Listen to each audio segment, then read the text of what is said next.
प्रिय दर्शकों, आज हम आपके सामने तालिबान द्वारा अफ़गानिस्तान के ऊपर कब्जे के बाद की वस्तु स्थिति पर चर्चा करने के लिए प्रस्तुत हुए हैं। वहाँ तालिबान के प्रवक्ता ज़बीहुल्लाह मुजाहिद द्वारा अंतर्राष्ट्रीय समुदाय को सत्ता को मान्यता देने के लिए आग्रह करना व उनसे यह कहना कि ये तालिबान वो 20 साल पहले का तालिबान नहीं है। आज हम लोग बदल गए, हमारी मानसिकता बदल गई है। तो क्या ये सही माने में उस बात को साबित कर पाएंगे, या सही माने में ये अपनी जो बात है वो सही कह रहे हैं, या उसके पीछे उनकी दूर की मंशा कोई छुपी हुई है। हमें ज्ञात होना चाहिए कि 1996 से 2001 तक जिसने भी अभी अफ़गानिस्तान में तालिबानी हुकूमत का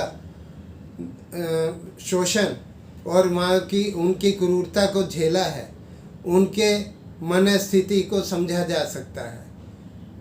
उनके अनुसार तालिबानी कभी भी बदल नहीं सकते, उनकी क्रूरता कभी ख़त्म नहीं हो सकती। 1996 से 2000 के बीच में सबसे बड़ी भयावह स्थिति वहाँ की महिलाओं के लिए थी, जहाँ उन्हें सिर्फ दासी के तौर पर समझा जाता था, उससे ज़्यादा उन्हें कुछ नहीं समझा जाता था। उन पे हर तरह की पाबंदी लगाई गई थी। हालांकि अब भी तालिबान प्रवक्ता ज़बीहुल्लाह मुजाहिद का कहना है कि वे महिलाओं को अधिकार देंगे, लेकिन शरीयत कानून के हिसाब से अधिकार देंगे। अब उनका शरीयत कानून क्या कहता है, वह पहले भी 20 साल पहले भी उस कानून का जिक्र करके महिलाओं पर शोषण और अत्याचार कर चुके हैं। तालिबान प्रवक्ता द्वारा यह कहना कि हमारा कोई दुश्मन नहीं, हमको सबको साथ लेके चलना है, हम किसी से भेदभाव नहीं रखेंगे, सभी देशों के दूतावासों के कर्मचारियों की सुरक्षा और उनको अपने देश तक पहुंचाना, उसकी सुरक्षा की जिम्मेवारी हमारी है। तो क्या ये बातें अंतर्राष्ट्रीय समुदाय से मान्यता प्राप्त करने के लिए कही जा रही है, या इसके पीछे मंशा कुछ और है? अभी हाल ही में अमेरिका द्वारा यहाँ अफ़गानिस्तान को ऐसी हालत में छोड़कर चले जाने से, जहाँ अमेरिका की बहुत थू हुई है, सभी देशों द्वारा उसको एक हिकारत की दृष्टि से देखा जा रहा है कि इतना सर्वशक्तिमान होते हुए भी अफ़गानिस्तान को तालिबान आतंकवादियों से छुड़ा पाने में नाकामयाब रहा।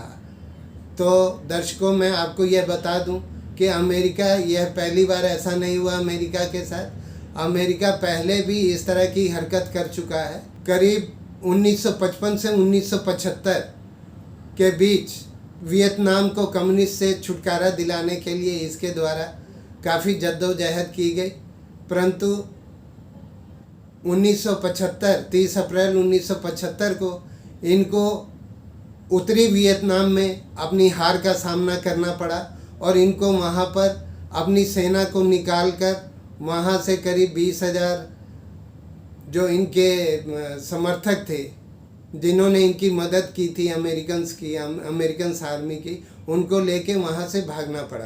तो दर्शकों, मेरा ये कहना है कि अमेरिका इतनी शुरू से सुपर पावर रहा, लेकिन यह आज उसके ऊपर दोषारोपण करना कतई सही नहीं है, क्योंकि उनके लिए मात्र एक आदत सी बन गई। बाइडेन का ये सफाई देना कि करीब $2 ट्रिलियन हमने अफ़गानिस्तान पे खर्च कर दिए, हम और ज़्यादा इस अफ़गानिस्तान पे खर्च नहीं कर सकते, क्या यह उचित है?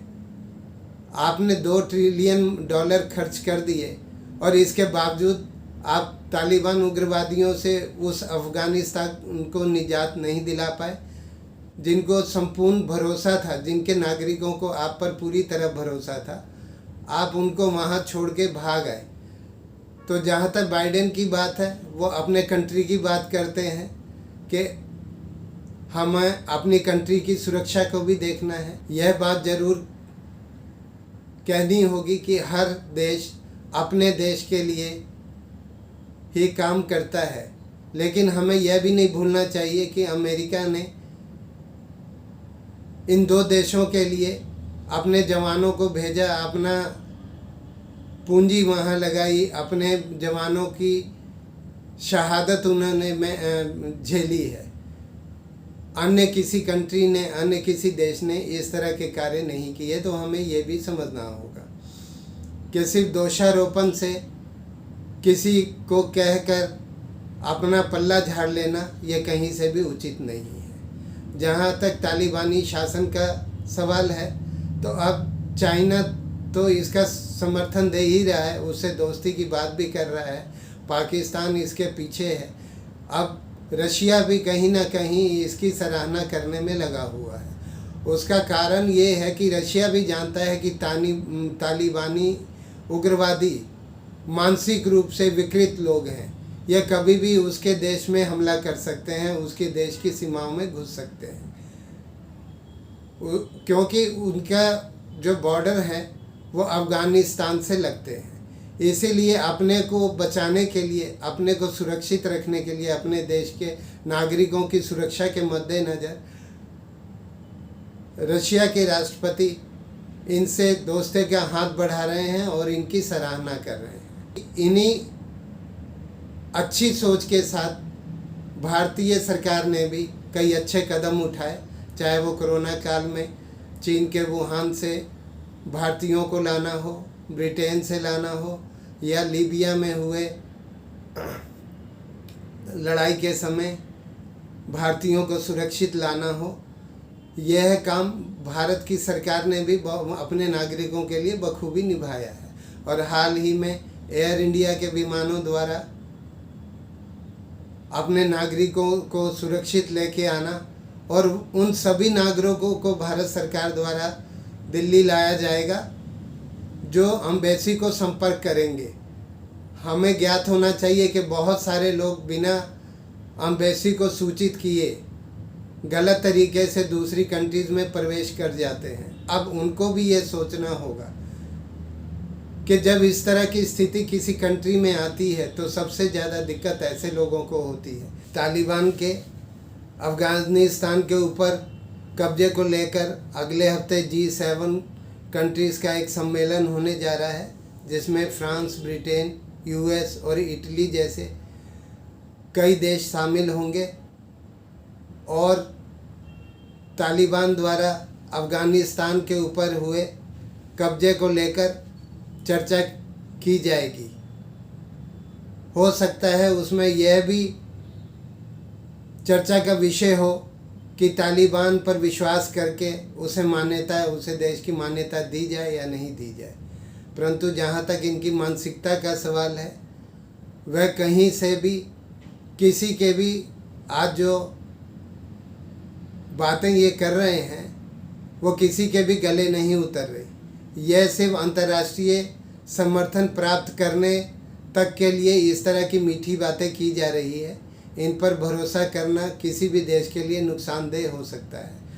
वो पाकिस्तान जिसने इनको बढ़ावा दिया, जिनके सैनिक समर्थन से इन्होंने आज अफ़गानिस्तान पे कब्जा किया, कहीं ऐसा ना हो कि यही तालिबान उग्रवादी जो अपनी क्रूरता और गंदी मानसिकता के लिए पूरे विश्व में जाने जाते हैं, पाकिस्तान के न्यूक्लियर पावर को प्राप्त करने के लिए उसी पे हमला न कर दे। यह पाकिस्तान को भी सोचना होगा, क्योंकि यह पाकिस्तान ने एक ऐसी चीज़ को हवा दी है जो कल उसके ही घर को जला के राख कर देगी। इसलिए आज जो पाकिस्तान के नागरिक, आज या पाकिस्तान के जो इमरान खान आज जो खुशी से फूले नहीं समा रहे, कल ऐसा ना हो कि कल जो अफ़गानिस्तान की स्थिति हुई है वही स्थिति पाकिस्तान को झेलनी पड़े। इसलिए पाकिस्तान को भी इस बारे में सोचना होगा, अपने आप में आत्ममंथन करना होगा। जहाँ तक भारत की बात है, भारत सभी चीज़ों को लेकर सभी में समन्वय स्थापित करने की कोशिश कर रहा है।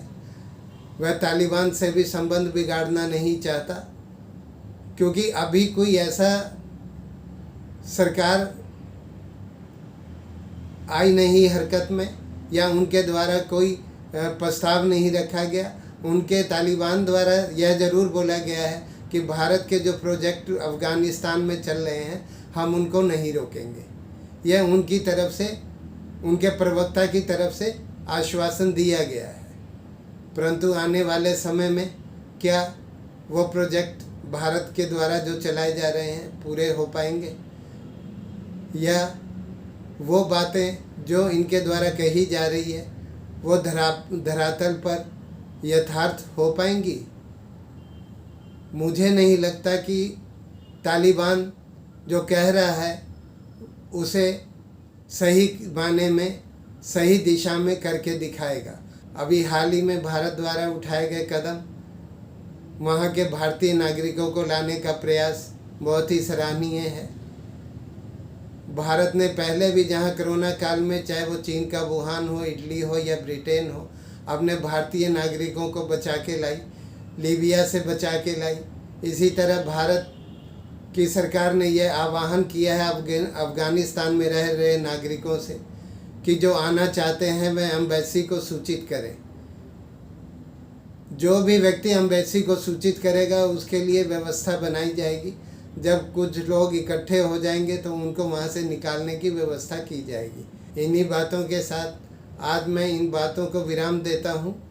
अनिल कुमार, फाइनल पोस्ट से दिल्ली के लिए, नमस्कार।